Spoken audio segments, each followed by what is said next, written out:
Hey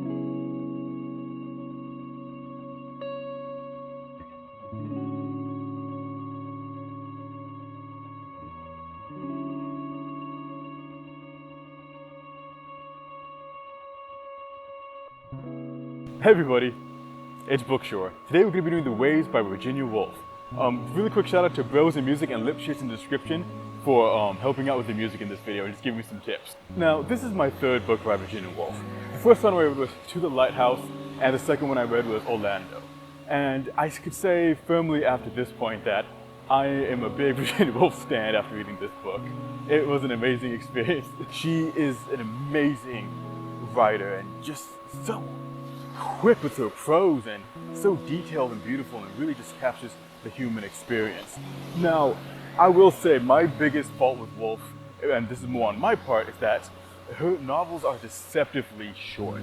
They're only 200 pages to 300, and I've tried to blow by them, but to be honest, you need to put as much time into this book as any other maximalist writers such as Pynchon or Napa Ward. She just has this very amazing ability just to be so quick and fast with information. And what I mean by that is that so many of her novels will focus on the little things and will describe the situations, and it will describe the setting and even the characters themselves, not through direct dialogue or not through direct notions of the narrator telling what's going on, but more so just focusing on all the small, little, intricate things going around them within their situation. And for me, that so firmly plants the ideals of what I learned with modernism. Then that trying to get at the universal through the small, particular intricacies of life. As Joyce would say, when he's writing about Dublin Island, he's writing about all of us. Through particular, we get that universal, and Woolf is a master at that. Funnily enough, Joyce and her had kind of a feud. She called Joyce a bar boy, and Joyce did not like her. Even though they are different in a lot of ways, some sections of the Wave reminded me of sections of Ulysses. Just that they both have that beautiful love and knack of that stream of consciousness type of dialogue, and it's so funny how they just don't like each other. A really interesting thing in this novel that I haven't seen in the other two novels is actually how it addressed just prose, which confused me, and I had to ask Christopher Robinson about this on Instagram. But everything is told through first person, but not a natural first person. It's like everybody's talking about what is going on, what is happening, and it's like a group chat, almost in the past tense, but at the same time, present tense. It's very strange.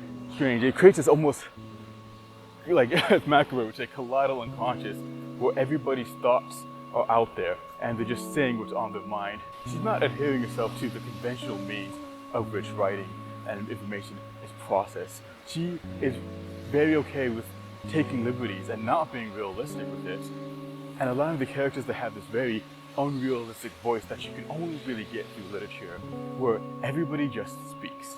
They just say what's on their mind, and sometimes they'll be saying their internal thoughts when they're simply walking down a boulevard. But it's every part of this book, except for some sections and in between chapters, is in quotation marks. So it's all dialogue, but it's not dialogue. It creates this very strange atmosphere where, again, you don't know if this is past tense, you don't know if this is present tense, you don't know where this is taking place. But regardless of that, it goes through all of the characters' life, from youth, early 20s, to just late elderly ages. And it goes through all the loves, the regrets, and how they feel about the world around them. Now, almost like Women and Men, sorry, that book took me a few months to read, so that's still on the mind. It does do the same thing where it focuses on one character, and that character being Bernard. So while it starts with, I think, about 6 characters near the beginning of the book, it eventually all kind of culminates down to one. But that also helps because it does give us a nice through line where we can pay attention to what's happening. Now, there are parts of this book that are not in dialogue, and there are these almost pseudo-breather chapters between, where Woolf just takes the time to describe the landscape of the ocean. the beauty of it, all the small little critters, and the language is so amazing in there. And it just has this natural flow, and again, focuses on these all small little things, like seagulls on rocks, how the wave flows, just different aspects of beach life. And it feels disconnected, yet connected to the main prose as well. Disconnected there in that there's no direct correlation between that and the main plot. However, connected in that not just in style is similar, but you almost feel there's something connecting. And I think one of the thematic things that does connect is that this is where we do get the language of the word wave used constantly throughout and through other parts of the book, where you have wave applied to different settings and situations. And you predominantly see it here in the physical act, but then characters will also use it throughout their daily life. The main theme of the book is about growing up. This is something I wish I read in my early 20s, because it just displays the various stages of life so perfectly. There in that it's so easy for authors or film or any artistic medium to portray the early stages of life as something, beautiful, magical, something that is almost otherworldly and that we can't capture that essence again. But Woolf doesn't do that. She does the very intelligent thing of showing the struggles of early life, and not just so much the struggle of like what we have to deal with on a day-to-day basis, but that hunger, whether it be in adolescence, when you see the kids early on, they're so preoccupied with the interpersonal relationships between themselves, about who is almost going to connect to who, about who's hanging out with who, about the different little things in their life and what they do and who they're going to play with.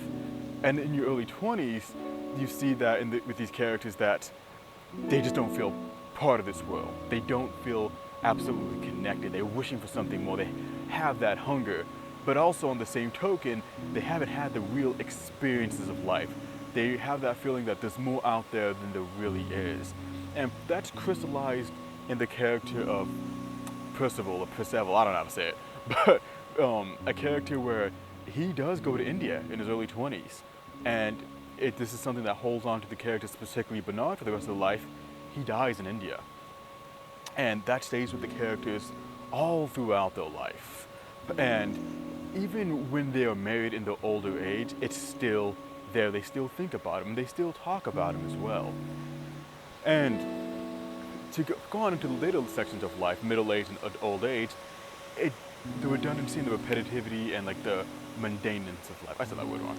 But, just how it's the same thing over and over again. You're just preoccupied with work. You're preoccupied with marriage. You don't have that much time. You're not doing the things, and the opportunities you have in your youth have passed by you. Yes, you're married. Yes, you might be in a relationship, have kids, but life is just very remote, just very repetitive. But Woolf does offer something to get out of that, and that's the power of friendship, where, not in the anime sense, but in the sense where a lot of the characters later on, they meet up again, and they all hang out, and they have a beautiful, fun night, and they just laugh, they talk about each other, and the woes of Bernard go away from him for that moment. But at the same time, almost like George Bataille talks about how the disconnected and the connected, like the discontinuous and the continuous, and it being the same side of the coin, you're always looking between the two. Being with your friends, forgetting these moments, also makes you reflect on them as well. Well, why they forget about a lot that, at the end of the night, they think about Percival again and his death, and how it affected them and where he would be at in life. So I love that realism. It's not like, oh, if everything were just in childhood, things would be amazing. It's not that whatsoever. It's this realistic take showing how life isn't easy, life isn't fun, and we don't get everything afforded to us, unfortunately. But there is love and beauty out there. I just don't like my picture taken. You're gonna be famous, bro. YouTube dog. So, in conclusion, definitely read this book. It is so beautiful, it is so dense, and the prose is so fluid. I couldn't recommend it enough. Now, it's just a testament to what Virginia Woolf's writing ability and what the modernist genre as a whole can provide as well. Now, I will say also take your time with it. It's 300 pages. You know, it's not a big book, but so it's going to be tempting just to blow by it in a week or so, but just really spend your time with this book. I know for myself, with some friends I've talked to, I'm gonna have to read this 2 or 3 more times before I understand it fully. I did this in a reading group with To the Lit House and everybody who reads, and they've even said the same thing, where it feels like those aspects that they're missing, they feel like they're constantly missing some stuff, because even though the plot's simple, just all the symbolism, all the character development is so fast at you. But To the Lit House by Virginia Woolf, it is a masterwork. Definitely check it out. A little bit. Oh shit!